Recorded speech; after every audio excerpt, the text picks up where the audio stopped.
Good.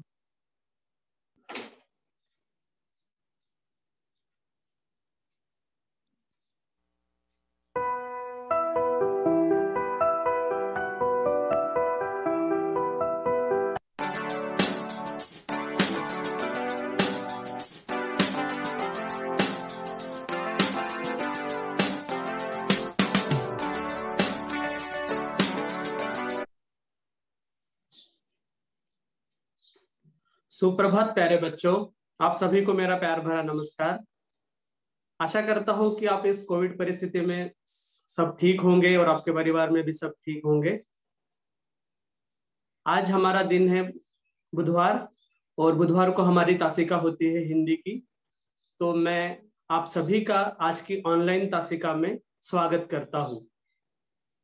प्यारे बच्चों, सितंबर का माह कुछ दिनों के लिए खास होता है। जैसे कि हिंदी की दृष्टि से देखा जाए तो यह महीना बहुत महत्वपूर्ण है। इस महीने के पहले 15 दिन हिंदी पखवाड़ा के रूप में मनाया जाता है।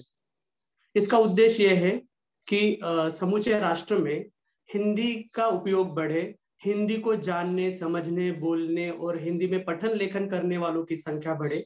इस दृष्टि से बहुत सारे उपक्रमों का आयोजन अलग अलग स्तरों पर किया जाता है। और उसी के साथ साथ हम अपने विद्यालयों में भी ये दिन मनाते हैं। और इसी महीने में 8 सितंबर को साक्षरता दिवस भी होता है, और हम लोग साक्षरता के प्रति जागरूकता बढ़ाने के लिए ऐसे उपक्रम आयोजित करते हैं अलग अलग स्तरों पर। तो इस दृष्टि से दोनों दिनों का महत्व देखते हुए मैं आज की तासिका शुरू करता हूँ। और आज हम जिस पाठ को पढ़ने वाले हैं उस पाठ का नाम है पृथ्वी से अग्नि तक। ये आपका पाठ्य पुस्तक में पाठ क्रमांक 6 पृष्ठ क्रमांक 14 पर यह पाठ है। और इस पाठ में हम लोग एक लेखक से परिचित होंगे जिससे शायद आप में से काफी लोग भलीभांति परिचित हैं, और उनके जीवन का एक प्रसंग हम लोग इसमें देखने वाले हैं। तो जैसे कि मैं हमेशा सूचना देता हूँ, हमारी तासिका हिंदी में रहेगी, परंतु जहां पर भी आपको समस्याएं आए या फिर आपको कोई शब्द नया लगे या सुना हुआ नहीं लगे पहले कभी, तो आप मुझे रोक के पूछ सकते हैं।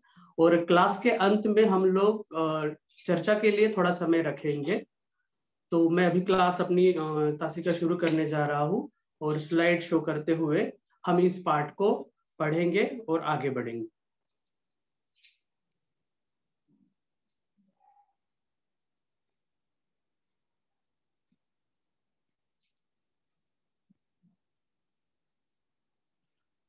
मेरी स्लाइड दिख रही है?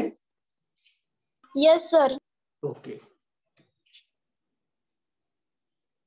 बृहन्मुंबई महापालिका शिक्षण विभाग ऑनलाइन शिक्षण इयत्ता 7वीं, विषय है आज का हिंदी, और मैं हूं आपका अध्यापक विषय शिक्षक श्री प्रशांत एगोल पवार। और मेरी स्कूल का नाम है के मार्ग हिंदी शाला क्रमांक 2, और यह मेरा स्कूल जी दक्षिण विभाग में स्थित है। आज जो हम लोग प्रकरण पढ़ने वाले हैं उस प्रकरण का नाम है पाठ 6 पृथ्वी से अग्नि तक।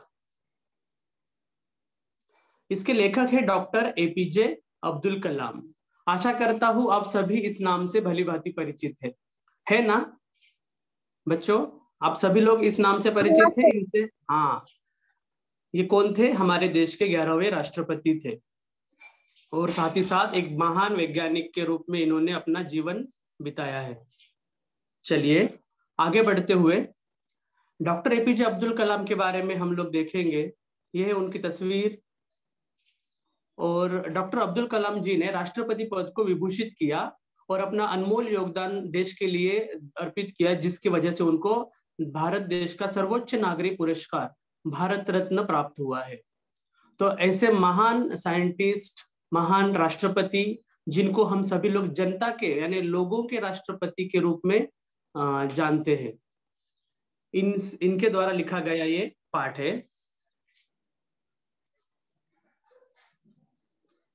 लेखक का परिचय में कुछ और कड़ियां जोड़ना चाहूंगा।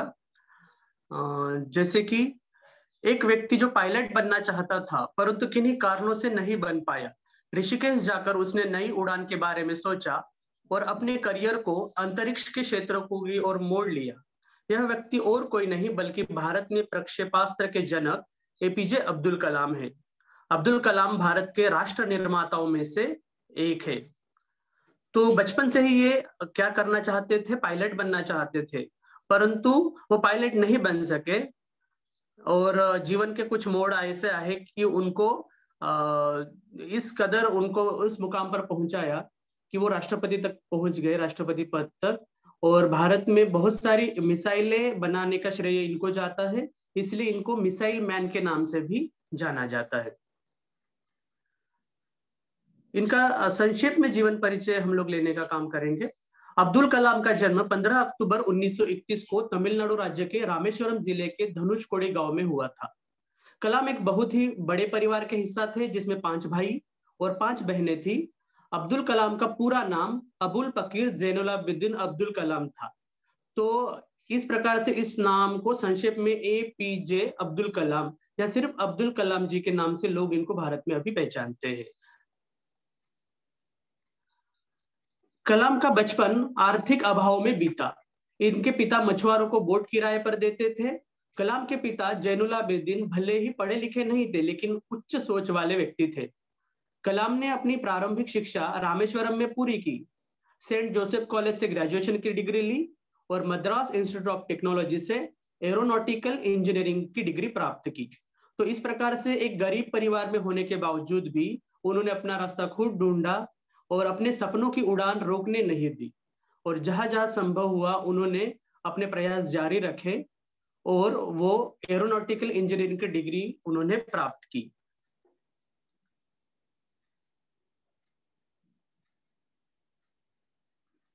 अब आते हैं इनका थोड़ा सा वैज्ञानिक जीवन कैसा था, किस प्रकार से उन्होंने राष्ट्र निर्माण में अपना योगदान दिया, वो हम लोग देखते हैं। अब्दुल कलाम का सपना था कि वे पायलट बने, परंतु किन्हीं कारण की वजह से वो पायलट नहीं बने। 1962 में वे अंतरिक्ष विभाग से जुड़ गए, जहां उन्होंने विक्रम साराभाई, सतीश धवन और ब्रह्म प्रकाश जैसे महान हस्तियों का सानिध्य प्राप्त हुआ। इन लोगों के नाम अगर आप पहली बार सुन रहे हैं तो आप सच में गूगल सर्च करके देखिए कि ये कितने महान लोग थे। विक्रम साराभाई, सतीश धवन, ब्रह्म प्रकाश जैसे महान हस्तियां। 1980 में पूर्ण रूप से भारत में निर्मित उपग्रह रोहिणी का प्रक्षेपण किया, जो सफल रहा। तो 1980 में हमने पहली बार पूरी तरीके से भारत में निर्मित उपग्रह का लॉन्च किया था, जो कि सफल रहा था। आमतौर पर बहुत सारे ऐसे मिशन असफल रहते हैं, परंतु हमारा वो सफल रहा था। अब्दुल कलाम विभिन्न सरकारों में विज्ञान सलाहकार और रक्षा सलाहकार के पद को सुशोभित किया। Defence research and development organisation में रहते हुए इन्होंने पृथ्वी और अग्नि जैसे मिसाइल का ऑपरेशन किया। राजस्थान में हुए दूसरे परमाणु परीक्षण, जिसको शक्ति 2 के नाम से जाना जाता है, उसको सफल बनाया। तो प्यारे बच्चों, हमारे पाठ का जो शीर्षक है पृथ्वी से अग्नि तक, इसका अभी आपको स्पष्टीकरण हुआ हो गया होगा, क्योंकि जो मिसाइलें बनाई गई थी डॉक्टर एपीजे अब्दुल कलाम द्वारा, उन्होंने उनके नाम पृथ्वी तथा अग्नि ऐसे दिए थे। आप जानते हैं ये नाम कहाँ से है? हमारे पंचतत्व जो है उन्हीं में से ये 2 नाम है, पृथ्वी और अग्नि। आगे बढ़ते हैं। पुरस्कार और सम्मान, इनके जीवन में इनको क्या पुरस्कार मिले, क्या सम्मान मिले, इसके बारे में थोड़ा जानेंगे। अब्दुल कलाम को 48 यूनिवर्सिटी और इंस्टीट्यूशन से डॉक्टरेट की उपाधि मिली है। भारत में अब्दुल कलाम उन चुनिंदा लोगों में से है जिन्हें सभी सर्वोच्च पुरस्कार मिले हैं। भारत के सर्वोच्च पुरस्कार, नागरिक पुरस्कारों में पद्म पुरस्कार और भारत रत्न ये शामिल है। भारत रत्न सर्वोच्च नागरिक पुरस्कार है भारत में, और ये उन लोगों को मिलता है जिनका बहुत बड़ा योगदान राष्ट्र निर्माण में या राष्ट्र की पहचान विश्व में बढ़ाने के लिए हुआ है। तो देखते हैं इनको कौन कौन से पुरस्कार मिले थे। कुछ बड़े पुरस्कार हम लोग देखते हैं, जैसे कि 1981 में पद्म भूषण मिला तत्कालीन राष्ट्रपति के द्वारा। 1990 में पद्म विभूषण पुरस्कार से इनको नवाजा गया था। ये देखिए पद्म विभूषण उनको मिला तब की फोटो है ये। और 1997 में 1997 में भारत रत्न, जो कि देश का सर्वोच्च पुरस्कार है, इससे इनको सम्मानित किया गया। और आगे चलकर 2002 में लगभग सभी राजनीतिक दलों ने इनको राष्ट्रपति के रूप में स्वीकार किया।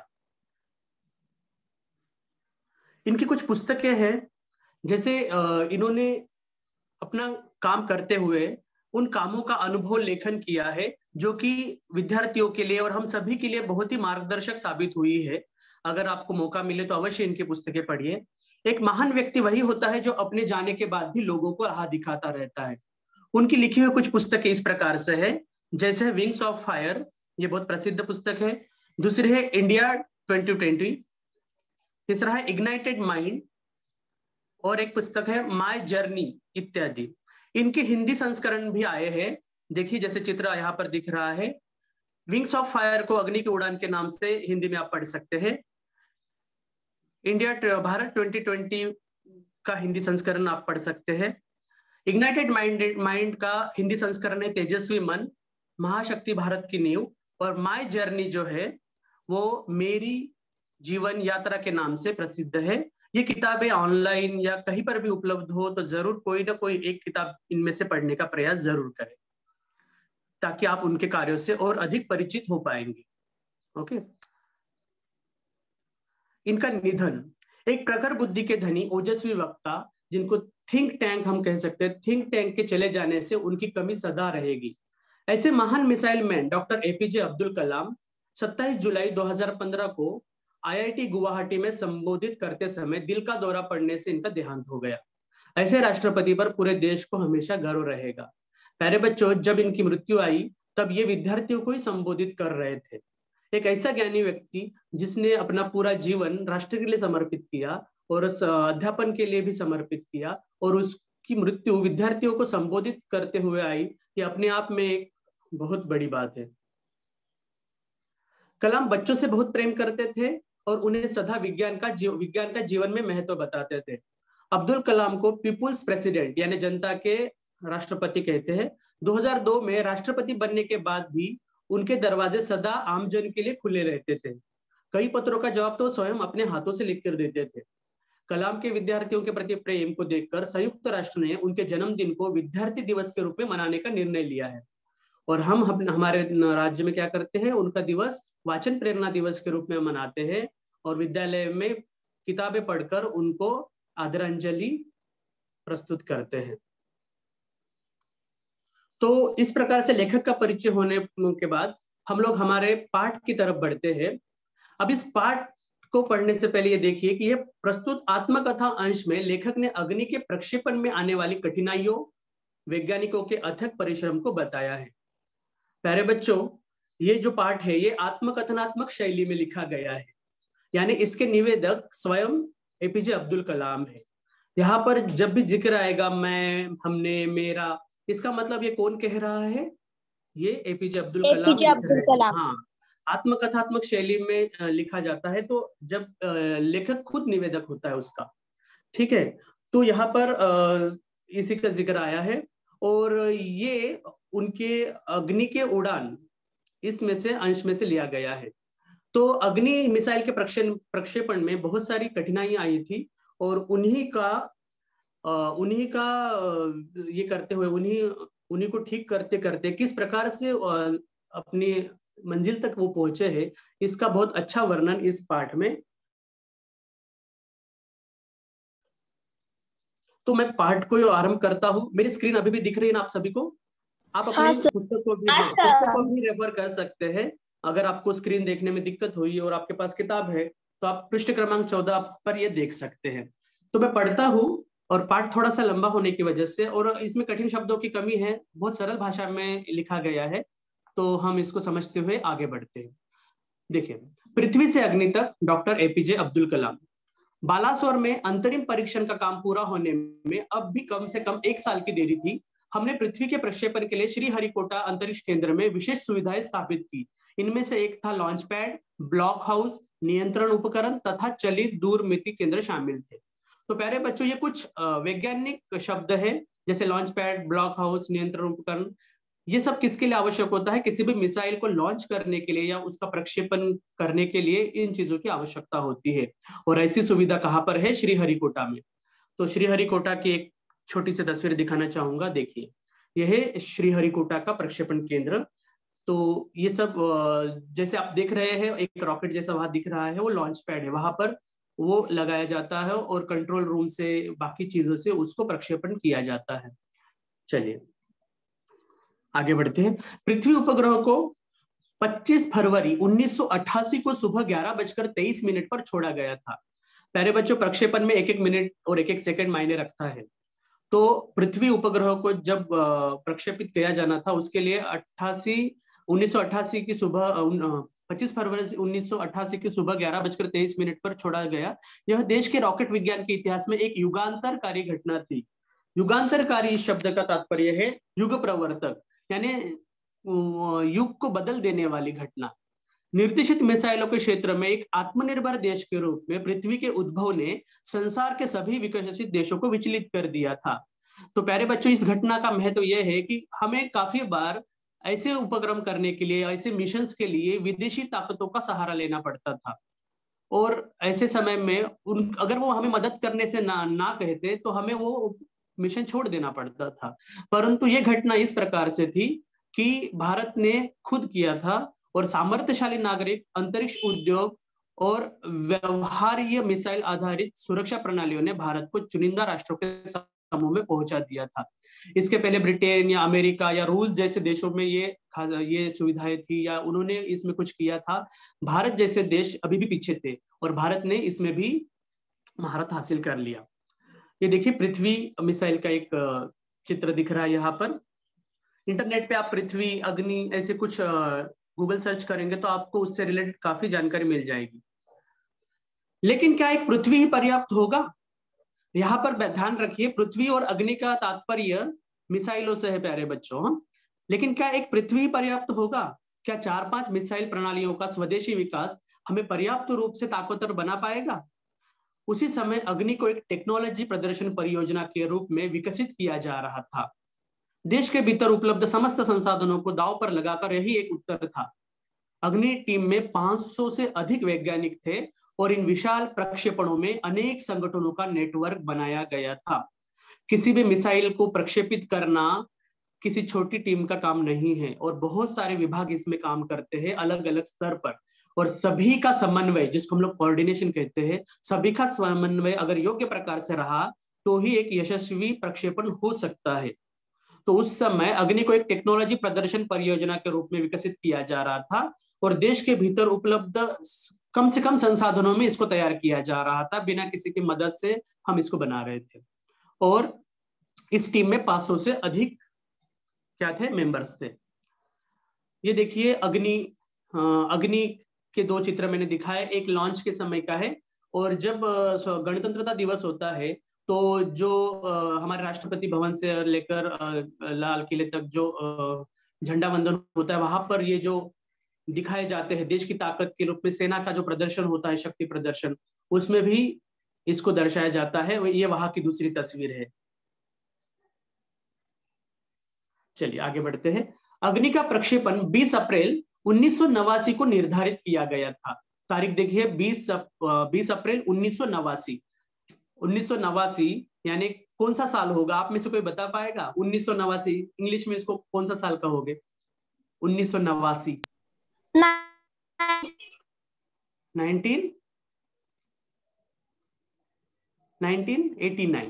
1989। ओके। यह एक अभूतपूर्व अभ्यास होने जा रहा था।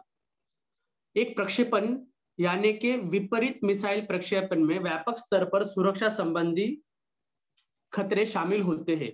प्रक्षेपण की पूर्व तैयारी की सारी गतिविधियां तय कार्यक्रम के अनुसार पूरी हो गई थी। यहाँ पर अभूतपूर्व ये शब्द आया है। तो ऐसी अभूतपूर्व तैयारियां हो गई थी। अभूतपूर्व मतलब इसके पहले ऐसी कभी तैयारी नहीं हुई थी। जो भूतकाल में नहीं हुआ है उसको अभूतपूर्व कहा जाता है। तो सभी तैयारियां हो गई थी लगभग। प्रक्षेपण की सभी तैयारी होने के बाद तब वहां से कुछ समस्याएं सामने आने लगी। देखिए, प्रक्षेपण करना यानी लॉन्च करना। आपने अक्सर फिल्मों में या फिर भारत के अलग अलग जो एरोनॉटिकल मिशंस होते हैं, तब पेपर में या टीवी पे खबरें आते हैं कि लॉन्च किया गया या प्रक्षेपण किया गया। तो उसका काउंटडाउन शुरू होता है कि अभी रॉकेट कूदने में कुछ मिनट बचे, कुछ दिन है, कुछ मिनट है या कुछ सेकंड है, इस प्रकार से। तो समझिए, आज अगर 12 बजे कोई रॉकेट लॉन्च करना है तो उसको कहा जाएगा, उसके पहले का जो समय है वो टी माइनस के समय से गिना जाता है। ये एक वैज्ञानिक शब्द है जिसको यहाँ पर देखिए, यहाँ लिखा है जिस समय हम टी माइनस 14 सेकंड पर थे, यानी टी ऋणात्मक 14 सेकंड पर थे, कंप्यूटर ने संकेत दिया कि उपकरणों में से कोई एक ठीक से काम नहीं कर रहा है। ऋणात्मक 14 मतलब उस रॉकेट को, उस मिसाइल को लॉन्च करने में से केवल 14 सेकंड बचे थे, और वहां पर उनको ऐसा संकेत मिला कि कोई एक उपकरण ठीक से काम नहीं कर रहा है।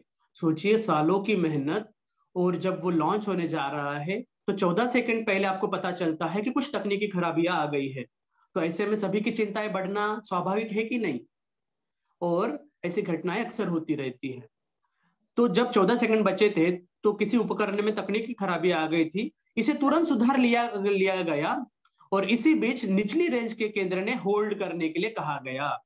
अब जो अलग अलग विभाग होता है उसी में से एक विभाग ने होल्ड करने के लिए कहा गया। अब होल्ड करना इंग्लिश शब्द है, इसका मतलब है किसी चीज को पकड़ के रखना। जब लॉन्च पैड में कुछ ऐसे उपकरण होते हैं, उस मिसाइल को ऐसे जकड़े हुए होते हैं, और जब उसको लॉन्च किया जाता है तो वो साइड में हो जाता है जकड़ा हुआ हिस्सा, और वो मिसाइल अपना रास्ता आसमान की तरफ बढ़ा देता है। परंतु किसी विभाग से ये खबर आई कि नहीं, अभी भी होल्ड पे रखना पड़ेगा, और अगले कुछ सेकंड में जगह जगह से होल्ड की जरूरत पड़ गई और हमें प्रक्षेपण स्थगित करना पड़ा। प्यारे बच्चों, इतनी मेहनत के बाद कुछ तकनीकी खराबियां आने की वजह से 14-15 सेकंड पहले हमें यह प्रक्षेपण स्थगित करना पड़ा। स्थगित करना यानी रोक देना, कैंसिल कर देना।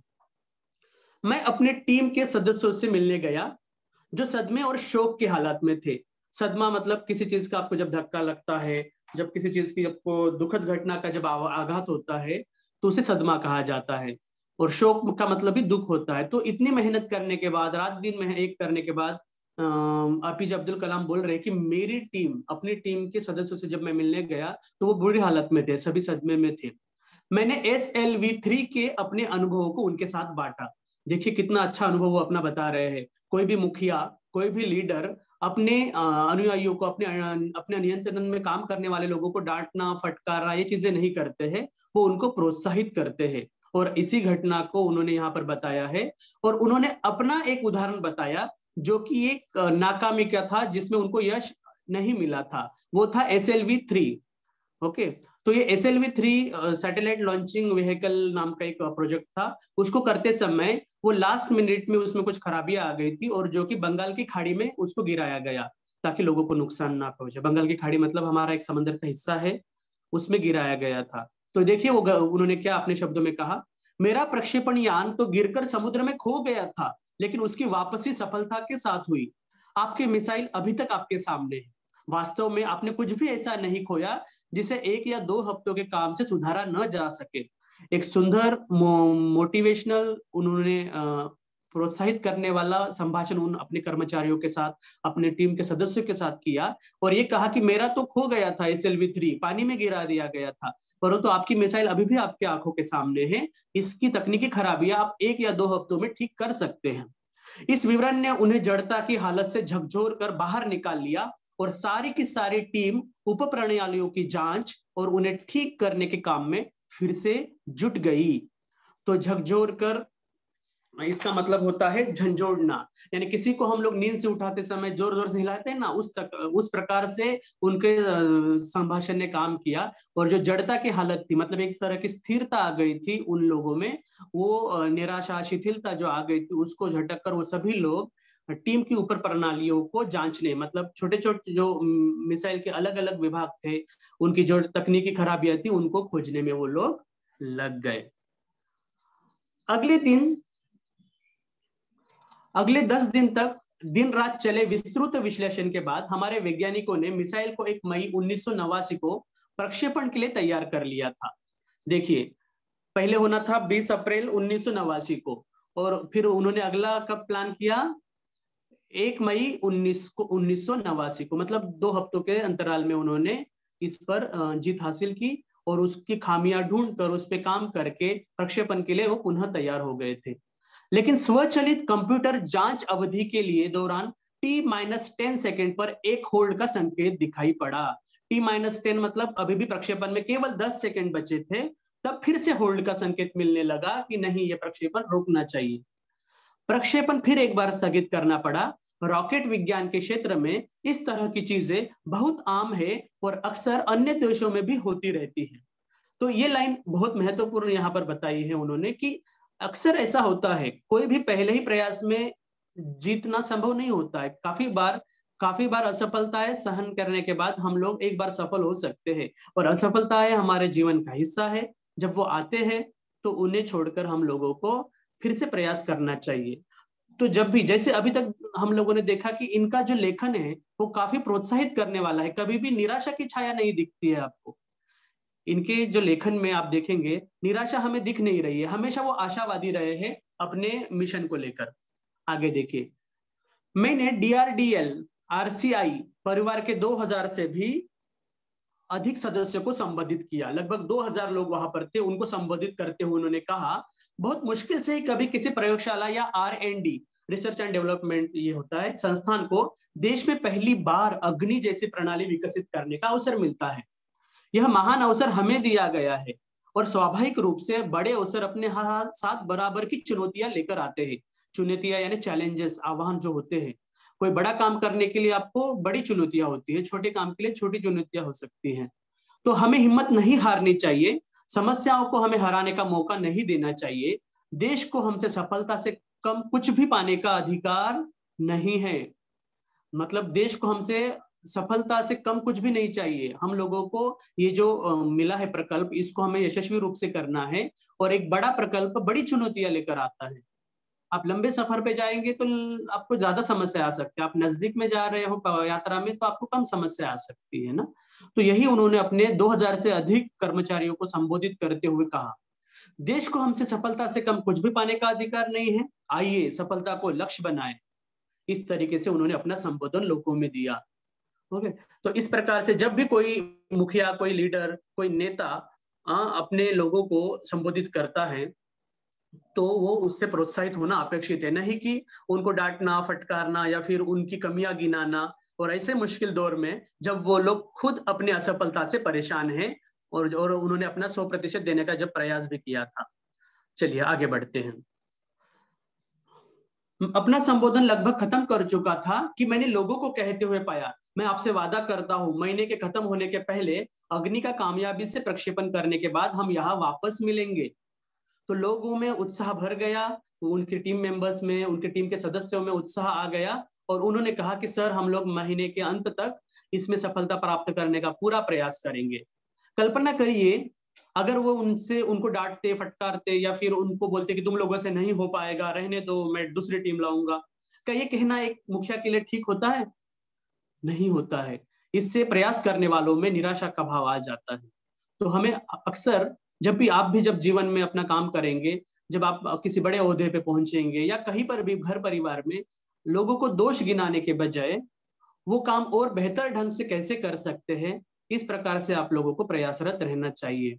अब तक के हमने जितना पढ़ा उसमें से हमने यही सीखा है। चलिए आगे बढ़ते हैं। यह किसी आश्चर्य से कम नहीं था कि कैसे सैकड़ों कर्मचारियों ने लगातार काम करके प्रणाली की तैयारी का काम स्वीकार्यता परीक्षणों के सहित केवल 10 दिन में पूरा कर डाला। लेकिन अब भी बाधाएं पैदा करने के बाद विपरीत मौसम की थी। देखो बच्चों, टेक्निकल प्रॉब्लम्स जो हम लोग बोलते हैं, तकनीकी खराबियां, वो तो उनका पीछा छोड़ नहीं रही थी। क्या होता है ना, किसी भी बड़े यान को प्रक्षेपण करते समय कुछ भी मतलब नो कॉम्प्रोमाइज, किसी के साथ भी समझौता नहीं होता है, क्योंकि वो लोगों की सुरक्षा और देश का पैसा उसमें लगा होता है, और करोड़ों की संपत्ति। जैसे शुरू में कहा गया था कि देश के सभी संसाधनों का उपयोग करके हमें ये बनाना था। इसका तात्पर्य क्या था कि सरकार एक बहुत बड़ा हिस्सा, बहुत बड़ी रकम ऐसे प्रकल्पों पे खर्च करती है जिसका असफल होना बहुत ही मतलब चिंताजनक हो सकता है, क्योंकि सरकार, उस समय की सरकार कटघरे में आ जाते कि इसकी क्या जरूरत थी, ये पैसा बर्बाद करने की क्या जरूरत थी। तो वो वैज्ञानिकों के सामने चुनौतियां होती है। लेकिन अब नई चुनौती इनके सामने थी। अब इनकी पूरी टीम ने जैसे तैसे करके तकनीकी खराबियों पर विजय तो प्राप्त कर ली थी, लेकिन एक चक्रवात का खतरा मंडरा रहा था। चक्रवात यानी बवंडर, अभी हम हाल ही में मुंबई में आए थे ना, तूफान आए थे, उस प्रकार से। और ऐसे तूफान जब आते हैं तो प्रक्षेपण करना लगभग नामुमकिन हो जाता है। सभी कार्य केंद्र उपग्रह संचार के जरिए आपस में जुड़े हुए थे। मौसम संबंधी आंकड़े रुक रुक कर आगे आने लगे और 10 मिनट के अंतराल में उनकी बाढ़ सी आ गई। यानी छोटी छोटी खबरें आ रही थी कि तूफान की, कि थोड़ा सा माहौल बिगड़ रहा है, फिर भी ठीक है, फिर भी ठीक है, लेकिन अंत तक बहुत सारी समस्याएं आंखों के सामने आ गई थी। अंततः प्रक्षेपण 22 मई 1989 के रोज निर्धारित किया गया। तो आप जानते हैं पहले 20 अप्रैल को होना था, फिर वो 1 मई को होने वाला था, और अंत में 22 मई को उसको प्रक्षेपण को उसके टाला गया। तो 22 मई 1989 के रोज निर्धारित किया गया। यह पूर्णिमा की रात थी, और पूर्णिमा के रात के दिन ज्वार के कारण लहरें किनारों से टकराकर और अधिक शोर मचा रही थी। तो आप जानते हैं, ज्वार भाटा से आप परिचित है, भरती ओहोटी तुम्हाला माहित असेल ना विद्यार्थ्यांनो, हिंदीमध्ये त्याला ज्वार भाटा म्हणतात। तर ज्वार के कारण लहरें किनारों से टकराकर और अधिक शोर मचा रही थी। क्या हम अग्नि का प्रक्षेपण कल सफल होंगे? आप कल्पना करिए, कल आपका एग्जाम है, कल आपका कोई नाटक है बालकोत्सव में, या कल कोई स्पर्धा है स्कूल में, और आप उसको लेकर कितने चिंतित होते हैं ना पहले दिन, अपने अपने परफॉर्मेंस में अपना सब कुछ अच्छा कर सकूंगा कि नहीं। भले ही तैयारी पूरी हो चुकी होती है, लेकिन आप चिंता में होते हैं। तो वैसे ही कुछ चिंताएं एपीजे अब्दुल कलाम जी के मन में उनको सता रही थी। क्या हम अग्नि के प्रक्षेपण में कल सफल होंगे? यह सवाल हमारे दिमागों से सबसे ऊपर था, लेकिन हम में से कोई भी उस सुंदर रात को के जादू को खंडित करना नहीं चाहता था। पूर्णिमा की रात थी, ज्वार के कारण लहरें शोर मचा रही थी, और तनाव में भरे दिमाग के कारण कल का दिन कैसे होगा, ये एक ही उनके सामने चिंता थी। लेकिन उस चिंता को छोड़कर उन्होंने अपनी समय को बर्बाद करना ठीक न समझा। एक लंबी खामोशी तोड़ते हुए आखिरकार रक्षा मंत्री महोदय ने मुझसे पूछा, कलाम, कल तुम अग्नि की कामयाबी का जश्न मनाने के लिए मुझसे क्या उपहार चाहोगे? तत्कालीन रक्षा मंत्री ने कलाम जी से सवाल किया कि कलाम, अगर कल अग्नि की कामयाबी का जश्न मनाना है तो मुझसे तुम क्या उपहार में चाहोगे? तो अब ये तो एक मामूली सा सवाल था, एपीजे अब्दुल कलाम कह रहे एक मामूली सवाल था, लेकिन कल्पना करिए अगर आपको रक्षा मंत्री कोई पुरस्कार मांगे तो आप क्या मांगेंगे? हम शायद कुछ बड़ी चीज मांगे, वो शायद अपना प्रमोशन चाहते या कहीं और, मतलब कुछ भी चाह सकते थे, लेकिन उनका क्या डिमांड थी या उनकी क्या मांग थी, हम लोग आगे जानते हैं। यह एक तो मामूली सा सवाल था, लेकिन मैं तत्काल इसका कोई भी जवाब नहीं सोच पाया। मैं क्या चाहता था, क्या था जो मेरे पास नहीं था, कौन सी चीज मुझे और खुशी दे सकती थी? तो देखिए, एपीजे अब्दुल कलाम अपनी सादगी के लिए जाने जाते हैं। ऐसा कहा जाता है कि उन्होंने उनकी मृत्यु के उपरांत उनके खुद के नाम से कोई भी बड़ी प्रॉपर्टी या बहुत सारा बैंक बैलेंस कहीं पर भी नहीं था। उन्होंने अपना सब कुछ खर्च किया या अपनी जरूरतें बहुत सीमित रखी। यहाँ तक एक घटना ऐसी बताई जाती है कि जब उनका परिवार राष्ट्रपति भवन में आया था, कुछ 8-9 लोगों का 8 दिनों के लिए कुछ उनके गांव से लोग आए थे, और उनका पूरा खर्चा एपीजे अब्दुल कलाम जी ने खुद किया था अपने खर्चे से, ना ही किसी सरकारी पैसे से उनको घुमाया, ये सब किया। तो इतने सादगी भरे जीवन के लिए भी वो जाने जाते हैं। तो उन्होंने अपने लिए कुछ भी नहीं चाहा। उन्होंने कहा कि मुझे क्या मिला नहीं है, मुझे क्या और खुशी दे सकती है। इस तरीके से सोचते सोचते उनको जवाब मिल गया, हमें आरसीआई में लगाने के लिए 1 लाख पौधों की जरूरत है। मैंने कहा तो आरसीआई नाम के संस्थान में 1 लाख पौधे मुझे लगाने हैं, वो आप मुझे उपलब्ध कराए, ऐसा उन्होंने मांगा। तो देखिए, एक हिंदी में सुविचार है कि महान लोगों के उदारता का भंडार कभी कम नहीं होता है। महान लोगों के उदारता का भंडार कभी कम नहीं होता है। तो एपीजे अब्दुल कलाम ने अपने लिए कुछ मांगने के बजाय उन्होंने क्या मांगा? आरसीआई संस्थान में लगाने के लिए 1 लाख पौधों की डिमांड की। तो इतना भी कोई सादगी भरा आज के जीवन में मिलना लगभग असंभव हमें लगता है। चलिए आगे बढ़ते हैं। लाख पौधों की जरूरत है, मैंने कहा। अगले दिन सुबह 7:10 पर अग्नि मिसाइल प्रज्वलित हो उठी। एक परिपूर्ण प्रक्षेपण था, सभी उड़ान मानक पूरे हुए। तो अगले दिन सुबह 7:10 पर अग्नि मिसाइल प्रज्वलित हो गई। प्रज्वलित होना मतलब हम लोग जानते हैं, दीपक जलाते हैं हम लोग, तो वहां पर ज्योत तैयार होती है। और जब कोई मिसाइल लॉन्च की जाती है तो आपने देखा होगा कि वहां पर बहुत ज्यादा उष्णता, रोशनी और आग जलती है। तो इस प्रकार से अग्नि मिसाइल प्रज्वलित हो गई थी, और यह एक परिपूर्ण प्रक्षेपण था। इतनी मुश्किलों के बाद एक सफल प्रक्षेपण हुआ था। सभी उड़ान मानक पूरे हुए।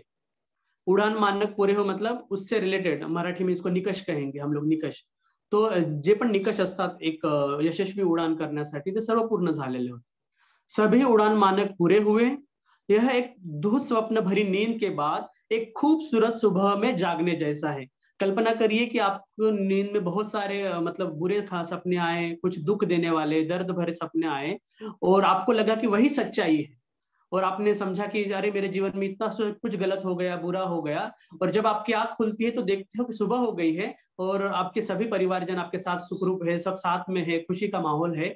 तो कैसे आप महसूस करेंगे? बिल्कुल वैसे ही एपीजे अब्दुल कलाम जी ने महसूस किया कि एक दुख भरा स्वप्न की रात खत्म होने के बाद एक खूबसूरत सुबह जगाने हमें आ गई हो, ऐसा लग रहा था। हम अनेक कार्य केंद्रों पर 5 साल की कड़ी मेहनत के बाद लॉन्च पैड पर आए थे। देखिए, वो कम से कम 5 सालों की मेहनत में उन्होंने लॉन्च पैड पर आए थे, मतलब लॉन्च किया था, उन्होंने लॉन्च पैड पर से अपनी मिसाइल लॉन्च की थी। पिछले 5 हफ्तों में गड़बड़ियों के एक श्रृंखला की अग्नि परीक्षा से गुजर रहे थे, लेकिन अंततः हमने यह कर दिखाया। तो जो पिछले 5 हफ्ते थे, आपने देखा अब तक कितनी बार गड़बड़ी आई। कभी 14 सेकंड बाकी थे तब गड़बड़ियां आई, कभी 10 सेकंड बाकी थे तब गड़बड़ियां आई, और कभी प्रक्षेपण होने वाला था तो मौसम में खराबी आई।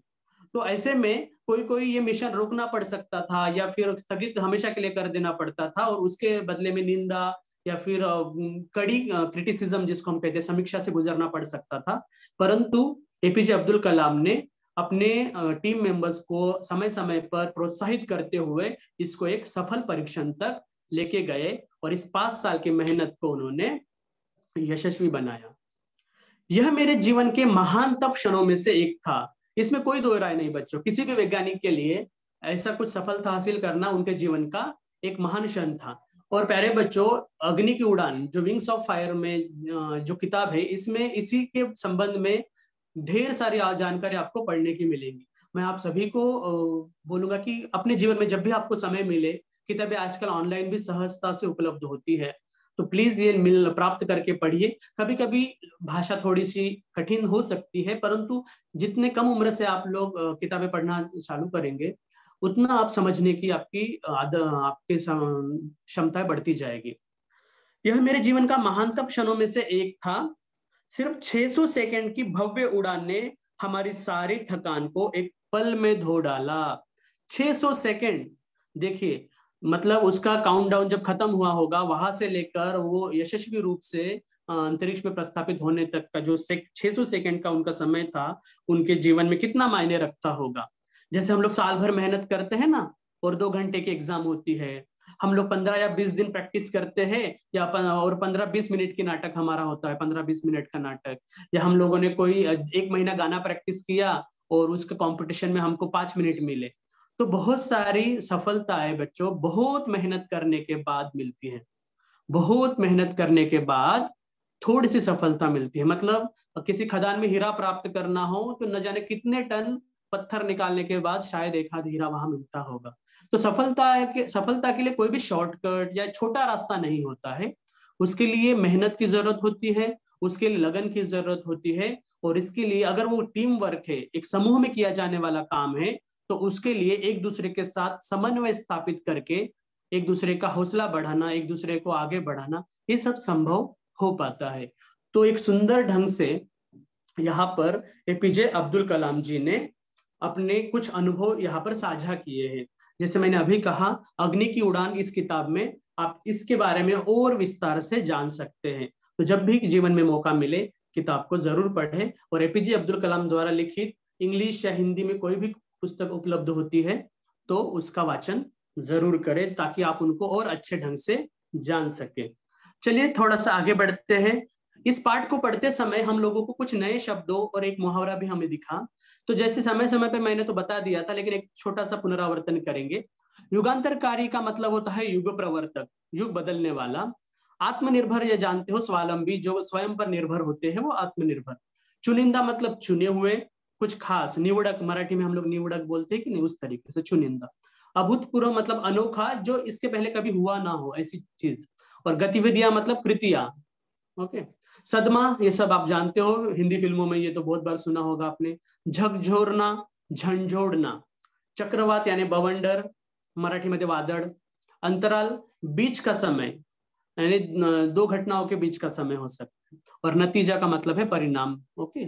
और लास्ट में यहाँ पर दांव पर लगाना, कुछ पाने के लिए बदले में कुछ लगाना। तो कभी कभी हम लोगों को कुछ प्राप्त करने के लिए कुछ त्यागना भी पड़ता है, या कुछ प्राप्त करने के लिए कुछ चीजों को दाव पर लगाना पड़ता है। हम ऐसे कह सकते हैं कि चलो ये दाव पर लगाते हैं और कुछ चुनौतियां स्वीकार करके काम करते हैं। तो ये मुहावरा आप अपने बोलचाल में भी इस्तेमाल कर सकते हैं। जब भी बच्चों हम लोग नए पाठ में नए शब्द सुनते हैं, पढ़ते हैं, तो उनको ना दिन में कभी एक बार किसी एक वाक्य में इस्तेमाल करके देखो, तो वो हमारे किसी सबकॉन्शियस माइंड में वो शब्द याद रह जाता है, और जब जरूरत पड़ती है ना, हम सटीक रूप से उन शब्दों का प्रयोग कर सकते हैं। तो एक आदत लगाइए भाषा का प्रयोग अपने हिंदी में करने के लिए। चलिए, तो ये तो मुख्य पाठ का हम लोगों ने अब तक पढ़ा बच्चों। तो इससे संबंधित थोड़ा सा स्वाध्याय आपके पाठ्य पुस्तक में है, पेज क्रमांक 17 पर। तो इस पर थोड़ा डिस्कस करते हैं। सही विकल्प चुनकर वाक्य फिर से लिखें। वहां पर 2 विकल्प दिए गए हैं हर सवाल में। पृथ्वी प्रक्षेपण के लिए किस केंद्र में विशेष सुविधाएं स्थापित की गई थी? थुम्बा था या श्रीहरिकोटा? याद है किसी को? हाँ, very good, Sriharikota, very good. दूसरा है सिर्फ 600 मिनट्स या सेकेंड्स, सिर्फ 600 रिक्त स्थान की भव्य उड़ान ने हमारी सारी थकान को एक पल में धो डाला। वेरी गुड बच्चों, यानी आप लोगों ने एक एक शब्द बड़े ध्यान से सुना है, इसलिए छोटे छोटे शब्द भी आप रिक्त स्थान में भर रहे हैं। वेरी गुड, मुझे बहुत अच्छा लगा। चलिए, अब कुछ बड़े सवाल है जिनके उत्तर 3 या 4 वाक्यों में उत्तर लिखना अपेक्षित है। तो आप ये अपनी पाठ्य पुस्तक, अपनी नोटबुक में ये लिखेंगे, भारत को चुनिंदा राष्ट्रों के समूह में किसने पहुंचा दिया था? किसने पहुंचा दिया था, यहाँ इसका मतलब है किस प्रकल्प ने, किस मिशन ने पहुंचा दिया था? बताइए जरा, कुछ याद है?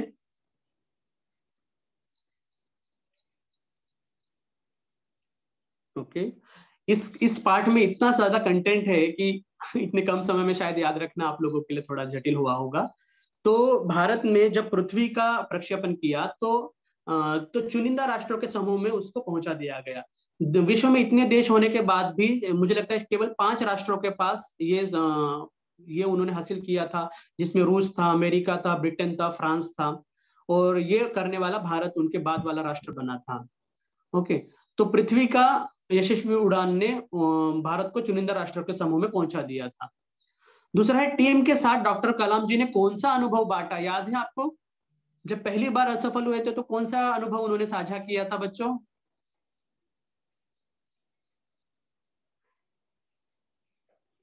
हेलो? हाँ, SLV-3, वेरी गुड, बहुत सुंदर। SLV-3 के प्रक्षेपण के समय वो असफल हुआ था और उसको समुद्र में गिराया गया था। तो ये अनुभव उनके साथ साझा किया था डॉक्टर APJ अब्दुल कलाम ने, और कहा कि आपके सामने तो आपकी मिसाइल है, मेरा तो डूब गया था पानी में। ओके, तो इस प्रकार से उन्होंने अपने साथियों को प्रोत्साहित किया। तीसरा है, अग्नि का प्रक्षेपण पहले स्थगित क्यों करना पड़ा? देखो, अग्नि का प्रक्षेपण बार बार स्थगित करना पड़ा था बच्चों, याद है ना आप लोगों को? 20 अप्रैल को एक बार होना था, फिर उसके बाद 1 मई को होना था। ओके, फिर उसके बाद मतलब पहली बार जब हुआ था तब क्या हुआ था? कोई उपकरण ठीक से काम नहीं कर रहा है।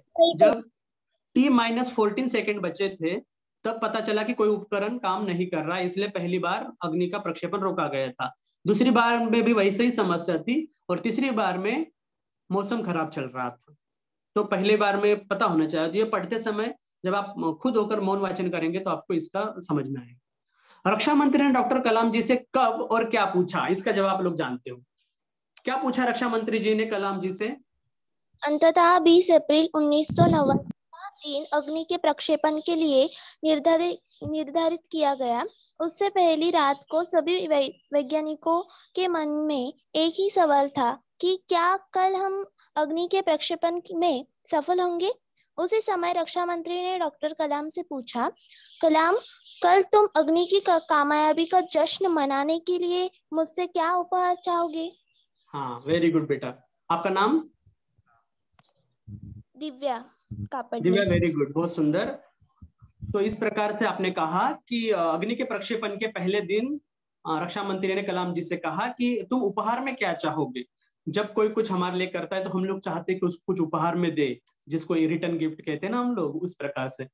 तो उन्होंने कहा कि तुम्हें क्या चाहिए कलाम, और कलाम जी का उत्तर बहुत ही सुंदर था, मुझे 1 लाख पौधे चाहिए थे। ओके, तो बच्चों सदैव ध्यान में रखो, हमें दैनिक जीवन में विज्ञान का उपयोग करना श्रेयस्कर होता है। अब यहाँ पर दैनिक जीवन में विज्ञान का उपयोग करना केवल साधनों से संबंधित नहीं है। मैंने पंखा लगाया, ये विज्ञान की देन है। मैंने लाइट लगाई, कंप्यूटर इस्तेमाल किया, संगणक या अपनी घड़ी या फिर जो भी मेरे घर में उपकरण है, फ्रिज है, ये सब विज्ञान की देन है। यहाँ तक आज मैं जो वैक्सीन लगाता हूँ कोविड की, या अलग अलग वैक्सीन जो उपलब्ध है, दवाइयां है, वो सब विज्ञान की देन है। तो विज्ञान का उपयोग तो हम लोग करते ही है, परंतु यहाँ पर तात्पर्य वैज्ञानिक दृष्टिकोण से है। हमें वैज्ञानिक दृष्टिकोण का हमें परिपोष करना चाहिए, ताकि हम चीजों को तर्क के आधार पर देख सके। और विज्ञान के आधार पर अगर आप देखोगे तो अपने आसपास घट रही घटनाओं को एक तर्कपूर्ण दृष्टि से देख सकते हैं, नहीं तो आप अंधश्रद्धा की चपेट में, अंधविश्वास के चपेट में आ जाते हैं। इसलिए हमेशा क्यों, कैसे, ऐसे सवाल पूछते रहो। ये चीज करनी है तो क्यों करनी है, कैसे करनी है, नहीं करेंगे तो क्या होगा। तो ऐसे कुछ सवाल पूछते रहिए, नहीं कि जो बड़े बोलते हैं या जो हमें सिखाया जाता है वही सत्य मान के चले। हमें खुद को भी तर्कपूर्ण विचार रखने चाहिए। और अब छोटी उम्र से हम लोगों को जिज्ञासा तो होती है, कूट कूट के हमें भरी होती है, उस जिज्ञासा का प्रदर्शन करना चाहिए। ना कि बड़े बोलते हैं चुप हो जाओ तो सवाल पूछना ही बंद कर देते हैं, और बड़े होते होते हम लोग सवाल पूछना छोड़ ही देते हैं। ठीक है, तो यहाँ पर हमारा आज की तासिका का मुख्य आशय खत्म होता है। मैं आप लोगों से चाहता हूं कि आप लोग अगर कुछ पूछना चाहे या बताना चाहे तो प्लीज। मॅडम अनम्यूट करू शकता सगळ्यांना।